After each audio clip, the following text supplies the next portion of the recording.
house with the green door, that was, when I was going to school, that was Jack Murphy's, well known around the quay. What did Jack work at? He had something to do with the harbour board. Yeah, did he? Yeah. He was on a boat as well, didn't he? He did, yeah. Yeah, the boat. He was well known around here. He had, I think he could have been chairman or one of the senior people on the harbour board when it was in full operation. And the next house The next house then was, we knew it as Biddy Quinn's. She married Tommy Tunney, who had the Ideal Cinema and the Pavilion Ballroom. Okay. That wall there, when I first started going to school, there was, to my memory, there was a very tall wall, and I suppose I remember the council coming in taking it down for safety reasons. There was a lot of talk about in case anything would fall off. But Health and safety hazard, as they say nowadays. well, exactly. It was pre that. But then at the back there was another store. I remember a seaweed processing unit being in there for a short while, and then McDonald's in Galway took over the building. Someone said this building here was blasted down, was it?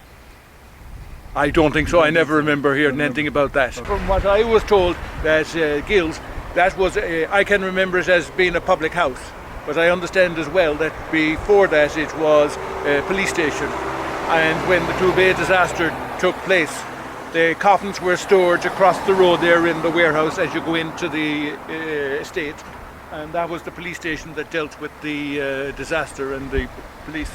What year was that? Oh, that would be 1890, roughly 1893.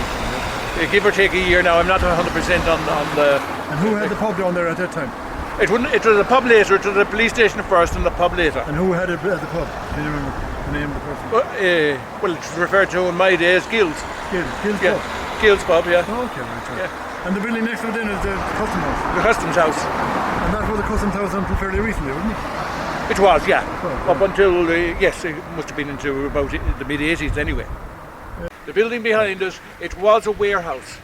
And from my reading of it in the Mayo News and making different inquiries, it was there that the coffins were stored from the Clubay disaster of approximately, I think, 1893. Yeah, there would seem to be a suitable spot. It's very close to. Yes, it was close to the docks.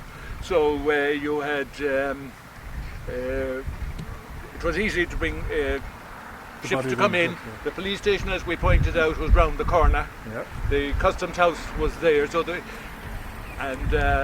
was it. That was it. Yeah. And was there any other industry over in there, or just let it go downhill? Did it? It was only a store, as we said. There, I can remember it would be possibly the mid-60s. There was a seaweed processing factory in there for a short time. The machinery was in there, and they were able to bring the seaweed in there. And who ran it? You remember? I can't remember who ran it. Okay. There was about three. There was one in Stanton's there on James Street. There was one in the paddock, and there was one here. Now, again, I'm going on memory. When? Stanton's ran the one on James Street. That's right, and then they eventually transferred down to Newport. There was a fire there, and they eventually transferred down to Newport.